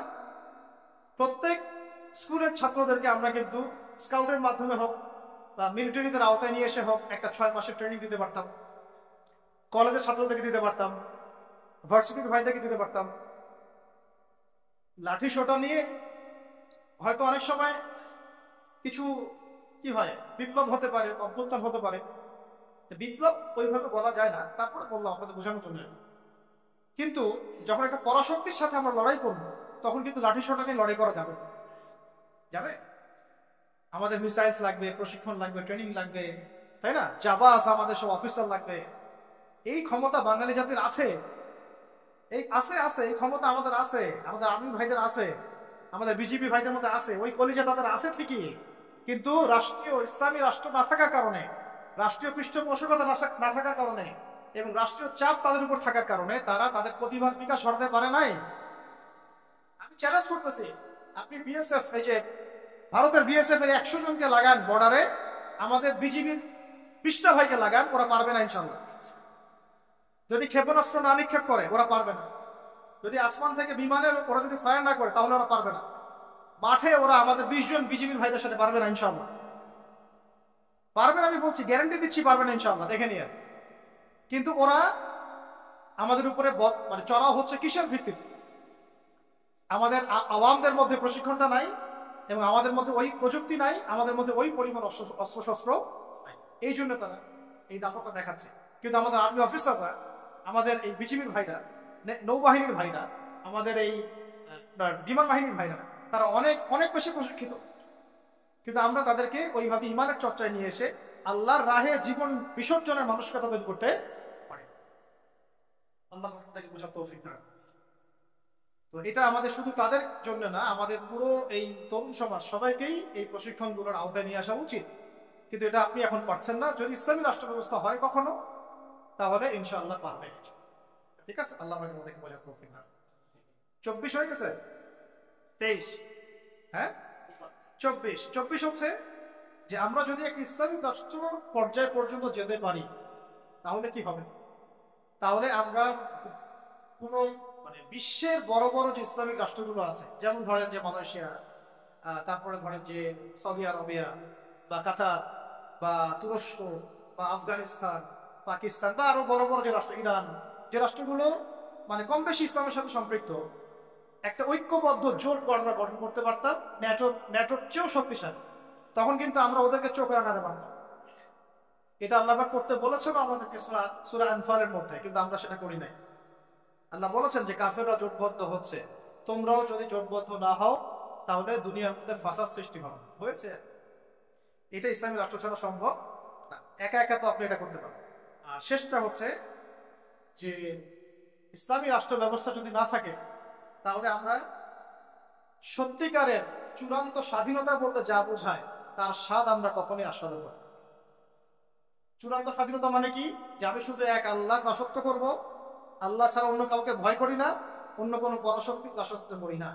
এক আল্লাহর দাসত্বে পুরো জাতি মিলে আমরা স্বতন্ত্র স্বাধীন। এই স্বাধীনতার স্বাদ আমরা আস্বাদন করতে পারবো না যদি একটা ইসলামী রাষ্ট্র ব্যবস্থা আল্লাহ পাক আমাদের সবাইকে চূড়ান্ত স্বাধীনতা অর্জন করার তৌফিক দান। এখন এখানে একটা কথা মিস হয়ে গেছে, যেটা গতদিন মিস হয়ে গেছিল, কিছু বলে দেই। ইসলামী রাষ্ট্র ব্যবস্থার আরেকটা মূল বিষয় আছে যে কোন মহিলা নেত্রী আবার আমির হইতে পারবে না। কি হইতে পারবে না? কোন মহিলা নেত্রী আমির হইতে পারবে না। রাষ্ট্র চলবে শূরা ভিত্তিক। কিভাবে চলবে? শূরা ভিত্তিক। তো মাশওয়ারা দিতে পারে, হয়তো মাশওয়ারা দিতে পারে, কিন্তু আমির হইতে পারবে না। নবী সাল্লাল্লাহু আলাইহি ওয়াসাল্লাম তার স্ত্রীদের মাশওয়ারা নিয়েছেন, কিন্তু আমির হতে, এটা তো আমাদের এখন এক্স এবং ওয়াই উভয় দলেরই তো আমির হচ্ছে নারী নেত্রী, নাকি? তাই না? নারী ছাড়া আর কিছুই খুঁজে পাই না। ঠিক আছে, নারী উপদেষ্টাও আছে। নারী নেতৃত্ব ইসলামে জায়েজ নাই। নারীদেরকে ওই কাজের জন্য আল্লাহ পাক সৃষ্টি করেন। ঠিক আছে, আল্লাহ পাক আমাদেরকে বোঝার তৌফিক দান। আচ্ছা, শেষ কথা হচ্ছে ভাই, লাস্ট পয়েন্ট, এটা হচ্ছে লাস্ট পয়েন্ট। এখন এই যে এত আলোচনা করলাম, এখন এই গন্তব্যে যেতে হলে আমাদের কিছু করণীয় আছে কিনা? এখন আপনারা আমাকে বলেন তো করণীয় কি? বলেন।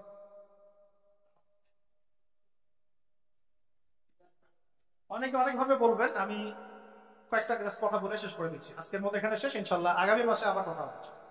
আচ্ছা, এখন এখানে কয়েকটা পয়েন্ট লিখে আনছিলাম যে এখন আমরা তো বুঝলাম এর আহমিয়ত কি, গুরুত্ব কি, না থাকার কুফল কি। আমরা চাই যে আমরা ইসলামী রাষ্ট্রের দিকে চাই কিনা? আমাদের করণীয় হচ্ছে 1 নাম্বার ভাই, 1 নাম্বার ইলম অর্জন করা। কি করা?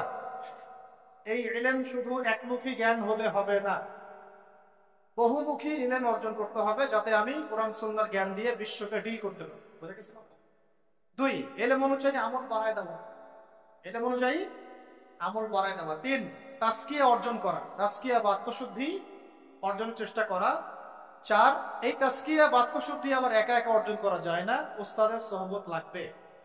ইলম শিখতে এবং তাজকিয়া অর্জন করতে বরেণ্য উলামায়ে কেরাম এবং বুজুর্গদের সোহবত লাগবে।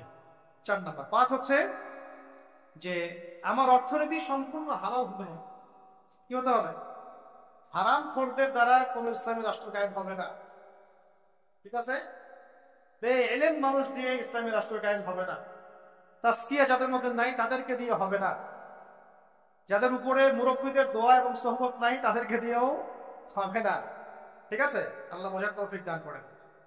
5 নাম্বার হচ্ছে, আচ্ছা 6 নাম্বার হচ্ছে যে আমাদেরকে শারীরিক এবং মানসিক ভাবে প্রস্তুত থাকতে হবে। শারীরিক এবং মানসিক ভাবে প্রস্তুতি রাখতে হবে। এটা আপনারা বুঝে নেন আমি কি বুঝাতে চাইছি। 6 নাম্বার হচ্ছে যে আমাদের সবাইকে, একজনকে না, সবাইকেই সৎ কাজে আদেশ করতে হবে। সবাইকেই সৎ কাজে আদেশ করতে হবে, সবাইকে অসৎ কাজে নিষেধ করতে হবে, সবাইকে আদর্শ পরিবার গড়ার চেষ্টা করতে হবে। যদি পরিবার আমার কথা না শুনে, আমার আকীদা আদর্শে আমার সাথে না থাকে, প্রয়োজনে আসহাবুল কাহাফের মতো একা চলতে হবে, তাও আপনাকে বাতিলের সামনে আপোষ করা বা আত্মসমর্পণ করা যাবে। 9 হচ্ছে আমাদের সন্তানদেরকে এবং এই তরুণ প্রজন্মকে এবং আমাদের সন্তানদেরকে একেবারে মর্তে মুজাহিদ রূপে করতে হবে। ইনশাআল্লাহ আমাদের তরুণ প্রজন্মকে এবং আমাদের সন্তানদেরকে একদম মর্তে মুজাহিদ রূপে করতে হবে। কয়টা বলছি? 8টা? 9টা? 9 নাম্বার হচ্ছে যে এটা দাবি আমাদের এবং কাজও কিভাবে করব আমরা জানি না এখন পর্যন্ত, কিন্তু আমাদের দাবি উত্থাপন করা উচিত। সেটা হলো আমাদের এই তরুণ সমাজকে, অন্তত তরুণ যুব সমাজকে বাধ্যতামূলক প্যারামিলিটারি প্রশিক্ষণ ব্যবস্থা করতে হবে। এটা ছাড়া আমরা কিন্তু প্রস্তুতি গ্রহণ করতে পারবো। ঠিক আছে, আল্লাহ পাক আমাদেরকে বোঝার তৌফিক দান। তারপরে প্রত্যেকটা ডিপার্টমেন্ট থেকে ভারতীয় সমস্ত দালালদেরকে দূর করতে হবে এবং যত বিজাতীয় দালাল আমাদের দেশে আছে, যারা বাংলাদেশকে আমেরিকা বানাতে চায়, বাংলাদেশকে ভারত বানাতে চায়, হ্যাঁ, বাংলাদেশকে নিয়ে ষড়যন্ত্র করে, এরা যে বা যারাই হোক এদেরকে কোনো স্থান দেওয়া যাবে না। ঠিক আছে। 10 নম্বর হচ্ছে যে সবসময় আল্লাহ রাব্বুল আলামিনের পথে নিজের জান, মাল, সময়, শ্রমকে বিলায় দেওয়ার মানসিকতা রাখতে হবে। যে কোনো অবস্থায় আমার জান, আমার মাল, আমার শ্রম, আমার কি সময়, এগুলোকে আল্লাহর রাস্তায় ঢেলে দেওয়ার মানসিকতা থাকতে হবে। এরপরে অবশ্যই থাকতে হবে যে ওলামায়ে কেরামদের সাথে নিসবত রাখা এবং ওলামায়ে কেরামদের যে জামাআত, এই জামায়াতের সাথে থাকা, একাকী জীবনযাপন না করা, ওলামায়ে কেরামের জামায়াতের সাথে থাকা এবং তাদের হাতকে শক্তিশালী করার চেষ্টা করা। ঠিক আছে? তারপরে আরো জরুরি হচ্ছে যে আমাদের প্রত্যেকটা ডিপার্টমেন্টের ভাইদেরকে দাওয়াত দিতে হবে। শুধু আমাদের মধ্যে দাওয়াতটা রাখলে হবে না, আমাদের পলিটিশিয়ান, বিত্তশালী, হ্যাঁ, আমাদের প্রশাসন, আমাদের ফোর্সগুলা, আমাদের সরকার, সবার মধ্যে দাওয়াতটাকে প্রচার করতে হবে। ঠিক আছে? কয়টা বলছি লিখতে থাকো। কয়টা হচ্ছে? 12টা, 11টা। 12টা হচ্ছে যে ইসলাম বিরোধী যত মতবাদগুলো আছে, এই সমস্ত মতবাদগুলোকে চিহ্নিত করতে হবে, এগুলো থেকে দূরে থাকতে হবে। বুঝা গেছে? ইসলাম বিরোধী যত মতবাদ আছে সমস্ত মতবাদ চিহ্নিত করা আগে। যেমন বললাম ডেমোক্রেসি, সোকল ডেমোক্রেসি, সোকল কমিউনিজম, সোকল এই সেকুলারিজম, এগুলো ফাইন্ড আউট করতে হবে, করে দূরে থাকা ঠিক করতে হবে। তারপরে হচ্ছে কত? 13, সাহাবাওয়ালা জীবন যাপন করতে হবে। সাহাবাওয়ালা জীবনযাপন, সাহাবাওয়ালা জিন্দেগি, দুনিয়ার পূজা ত্যাগ করতে হবে, দুনিয়ার পূজা ত্যাগ করতে হবে, সাহাবাদের মতো জিন্দেগি যাপন করতে হবে। ঠিক আছে? 14 হচ্ছে অল্পে তুষ্ট থাকতে হবে, অল্পে তুষ্ট থাকতে হবে, দুনিয়ার নেশায় ডুবে যাওয়া যাবে না। 15 হচ্ছে বিয়ে শাদী দ্রুত করে ফেলতে হবে। কারণ আছে, কারণ হচ্ছে এটা আপনাকে অস্থিরতা থেকে স্থিরতা দিবে। ঠিক আছে? স্থির থাকলে আপনি অনেক কাজ করতে পারবেন, অস্থির থাকলে কোনো কাজ করতে পারবেন না। 16 নম্বর সন্তানদের কথা বলেছি, মানুষ করার কথা, হ্যাঁ এটা তো বলেছি। আচ্ছা, 16 নম্বর হচ্ছে যে আমাদের মধ্যে আর কোনো বিভাজন তৈরি করা যাবে না, বরং আমাদের মধ্যে ইখতিলাফি বিষয়গুলোকে বাদ দিয়ে সবাই মিলে একটা ঐক্যবদ্ধ শক্তি গঠন করার চেষ্টা করতে হবে। ঠিক আছে? এটা খুব জরুরি জিনিস, সবাই মিলে একটা জাতীয় ঐক্য গঠনের চেষ্টা করতে হবে। তারপরে 17 হচ্ছে খুব জরুরি একটা পয়েন্ট, নবী সাল্লাল্লাহু আলাইহি ওয়াসাল্লামের সিরাত, সিরাতুন নবী সাল্লাল্লাহু আলাইহি ওয়াসাল্লামকে বাধ্যতামূলকভাবে শিখতে হবে। সিরাতের আদলেই তো আপনাকে রাষ্ট্র গঠন করতে হবে। এর পাশাপাশি হচ্ছে যে আমাদের যে প্রতিভাগুলো আল্লাহ পাক আমাদেরকে দিয়েছেন, এই প্রতিভাগুলোকে কাজে লাগায় প্রত্যেকটা জেলায় জেলায়, থানায় থানায়, ইউনিয়নে, এলাকায়, মহল্লায় একটা সাংগঠনিক রূপ আমাদেরকে দিতে হবে। বুঝতে পারছি? এবং এটাকে একটা চেইন অফ কমান্ডের আন্ডার নিয়ে আসতে হবে, যাতে করে আমরা একটা ঐক্যবদ্ধ জাতীয় শক্তি হতে পারি। আল্লাহ পাক আমাদেরকে তৌফিক দান। আর 19 হচ্ছে সামনের দিনগুলোর দিকে ভালো করে দৃষ্টি রাখা, খুব বিচক্ষণতার সাথে সামনে কি হচ্ছে এটার একটা মানে খুব ক্লোজ একটা আইস আমাদের সবাই রাখতে হবে। মানে একটা বুঝাতে চাচ্ছি যে খুব দূরদর্শিতা সম্পন্ন একটা দৃষ্টি আমাদের রাখতে হবে, সামনের দিনগুলো কেমন হচ্ছে, কি হচ্ছে, এবং যখন যেভাবে পদক্ষেপ নেওয়া প্রয়োজন ওলামায়ে কেরামের সাথে মাশওয়ারা করে সেইভাবে পদক্ষেপ নিতে হবে। 20 নম্বর হচ্ছে কোনো অবস্থাতেই এই জালেম, ফাসেক, এই মোরতাদ, এই মানে ভারতীয় দালালদেরকে কোনো অবস্থাতেই আবার সুযোগ সৃষ্টি করতে দেয়া যাবে না। যদি তারা সুযোগ সৃষ্টি করতে পারে তাহলে না থাকবে আপনার দেহ আর না থাকবে আপনার মনে রাখেন। সবশেষ কথা হচ্ছে যে আগামীতে যখন আমাদের ইসলামী রাষ্ট্র গঠনের কোনো সুযোগ আসবে বা কোনো অকেশন আসবে বা কোনো আমাদের অকারেন্স তৈরি হবে, তখন যেন আমরা পিছু পা না হই, বরং ওলামায়ে কেরামদের সাথে থেকে ঐক্যবদ্ধ থেকে আমরা সাহসিকতার পরিচয় দিয়ে ইসলামকে মসজিদ থেকে নিয়ে পার্লামেন্ট পর্যন্ত নিয়ে যেতে পারি। তারপরে আর অনেক কাজ থাকবে, ওই কাজগুলো নিয়ে আমরা পরে কথা বলবো। আগে আপাতত আমরা মদিনা রাষ্ট্রের আদলে এই রাষ্ট্রটাকে আগে কায়েম করার চেষ্টা করি। এরপর রাষ্ট্র যদি আমরা পেয়ে যাই তখন আমরা কি করব, কিভাবে চলবো, আমাদের পলিসিগুলো কেমন হবে, সেটা নিয়ে আমরা আস্তে আস্তে পরে কথা বলবো। আমরা সবাইকে প্রথমত ইসলামী রাষ্ট্রের আহমিয়ত, গুরুত্ব বোঝার তৌফিক দান করা, এটা থাকলে কি ফজিলত, না থাকলে কি ক্ষতি, এটা বোঝার তৌফিক দান করা। ইসলামী রাষ্ট্র গঠন যে একটা বড় ইবাদত বটে, এটাও বোঝার তৌফিক দান। আল্লাহ পাক আমাদের সবাইকে ইসলামী রাষ্ট্র প্রতিষ্ঠার জন্য যে কাজগুলো আজকে আমরা আইডেন্টিফাই করলাম, এই কাজগুলোকে ব্যক্তি পর্যায় থেকে নিয়ে উচ্চ পর্যায় পর্যন্ত করার, প্রচার করার, নিজে আমল করার, দাওয়াত দেওয়ার এবং এটাকে প্রতিষ্ঠা করার তৌফিক আল্লাহ পাক আমাদের। قولي هذا استغفر الله لي ولكم ولسائر المسلمين. بارك الله لنا ولكم بالآيات الحكيم إنه تعالى جواد كريم رؤوف رحيم.